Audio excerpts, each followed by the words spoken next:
Around 100 tour bus companies in northern Malaysia are now at risk of shutting down. Operators around Kedah, Penang, Perlis and Perak say diesel prices have pushed costs so high that bookings are collapsing, with cancellation reaching up to 50%. So what's driving this? Part of it comes from the ongoing conflict in West Asia. Prime Minister Anwar Ibrahim recently warned that Malaysia and Singapore are concerned about the closure of the Straits of Hormuz, one of the world's most critical oil routes.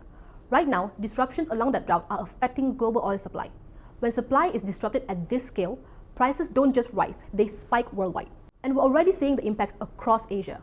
In the Philippines, fuel prices have surged so sharply that a national emergency has been declared. In Bangladesh, fuel is now being rationed to prevent shortages.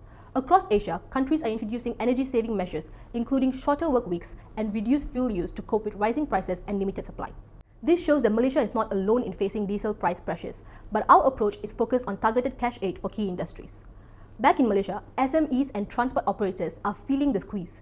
Diesel costs have jumped sharply, rising roughly 50% since subsidies were rationalized, squeezing cash flow for businesses and transport operators. In sectors like logistics, construction, and specialized transport, fuel can account for up to 25% of operating costs. Many SMEs are trying to absorb this increase, but prices may soon rise for consumers. Experts warn this is a classic cost-push inflation. Diesel powers agriculture and logistics. When diesel prices rise, farming, harvesting, and transporting food all becomes more expensive. Consumers, especially low and middle income households, could soon feel the impact as essential goods get more expensive. Here's why Malaysia is handling diesel differently from petrol. RON 95 petrol is used by everyday Malaysians, so its price is kept stable at RM 199 to protect the cost of living. Diesel, on the other hand, is mostly used by industries like transport, logistics, and agriculture. In past, blanket diesel subsidies were heavily affected by leakages and smuggling, costing the government billions, so the system was restructured. Diesel prices are now closer to market levels, with targeted cash aid provided to those who need it most. Beginning 17th of March, the Ministry of Finance Malaysia has increased Budi diesel aid from 200 to 300 per month. According to Anwar Ibrahim, this is part of a target approach to support key industries while avoiding blanket subsidies. But what happens if diesel keeps rising? First, transportation costs will skyrocket. Buses, lorries, delivery vehicles will spend more on fuel, forcing them to raise fares or cut services. Second, food prices could increase. Diesel powers agriculture and logistics. Higher fuel costs make farming, harvesting, and transporting goods more expensive. Third, tourism supply chains will be hit.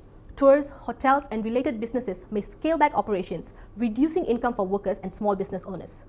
Fourth, economic ripple effects. Inflation could rise across the board as transport and logistic costs trickle down to consumers. The 300 ringgit support is meant to ease that pressure, but operators warn that costs are rising faster than aid.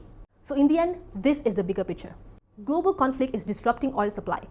Some countries are already facing rationing, shortages, and even energy emergencies. Malaysia is trying to act earlier by keeping petrol prices stable, providing cash aid to diesel users, and supporting key industries directly. But as this situation shows, the real challenge is whether these measures are enough to prevent businesses from shutting down and costs from spiraling further.